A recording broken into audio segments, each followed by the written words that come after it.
uliopelekea maafa haya. Sisi kwa umoja wetu tumekusanyika hapa kwa lengo la kumwomba Mwenyezi Mungu aendelee kuilinda nchi yetu na watu waovu, na pia awasamehe wale ambao hawajui walifanyalo, lakini pia wale waliofariki na wasio na hatia awalipe kwa namna apendavyo. Kwa hakika yeye ni mwingi wa rehema na kurehemu.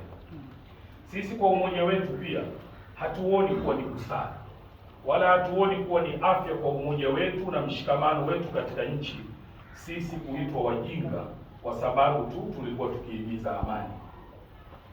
Sisi kama sehemu ya jamii katika nchi yetu siku zote tumekuwa mstari wa mbele katika kusimamia na kuhimiza amani katika nchi yetu, hata pale ambapo kufanya hivyo kunapokuwa kuna tulazimu kukubali maumivu makubwa, lakini tulikuwa tayari kufanya hivyo. Tunataka tueleweke na viongozi wa dini wenzetu kwa sisi sio wajinga, na hatuwezi kuwa wajinga kwa sababu ya kuzungumzia na kuhimiza amani, kama ambavyo pia kiongozi wetu Mheshimiwa Mufti na Sheikh Mkuu wa Tanzania pamoja na viongozi wengine kamwe hawawezi kuwa wajinga kwa sababu ya kusimamia suala la amani katika nchi yetu, amani ambayo ikiwepo tunanufaika na kufaidika nayo sisi sote. Ifahamike pia kuwa sisi kwa umoja wetu tukiongozwa na kiongozi mkuu wetu wa kiimani hatujawahi hata mara moja kuzuia watu wasidai haki zao wala kufuatilia haki zao kwa kufuata taratibu tulizojiwekea katika nchi yetu.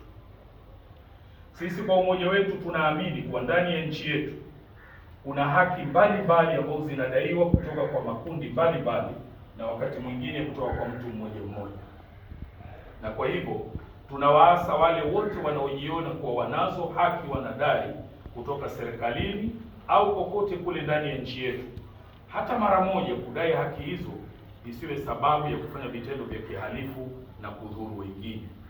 Mafundisho ya dini yetu yanatutaka mara zote tuhakikishe kuwa hatumdhuru yeyote na wala sisi wenyewe tusijidhuru. Amesema Bwana Mtume sallallahu alaihi wasallam, usidhuru wala usidhurike. Tunasisitiza kuheshimiana, kuthaminiana na kusimama pamoja katika kudumisha amani, umoja na mshikamano wetu bila ya upande fulani kujiona kuwa wao ndio wana haki zaidi na nchi hii kuliko wengine. Kama ambavyo sisi kwa umoja wetu tunaamini kwa dhati kuwa katika nchi yetu hakuna raia daraja la pili kwa sababu ya dini, kabila, wanakotoka au rangi yao. Sisi kwa umoja wetu tunaazimia kuendelea kuiombea dua nchi yetu dhidi ya wale wote wanaotaka amani ya nchi hii ipotee kwa maslahi yao, na Mwenyezi Mungu atubainishie wale waovu, tuwajue na kuwatambua, na atuonyeshe haki katika sura yake ya kweli na atuonyeshe kuifuata, na atuonyeshe batili katika vazi lake la uovu ili tuweze kuisitisha. Tunamuomba Mwenyezi Mungu aijalie nchi yetu idumu amani yake. Awajalie wale wote walioathirika na maafa haya, awape faraja na kuwaondoshea huzuni katika nyoyo zao.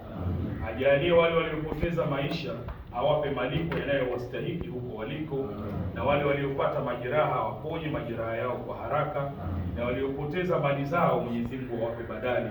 Allahumma amin.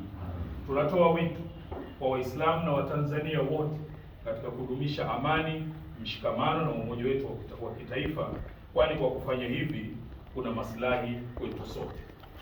Na mwisho kabisa, tunatoa pongezi kwa Rais wa Jamhuri ya Muungano wa Tanzania, makamu wa rais, lakini pongezi pia kwa mwanasheria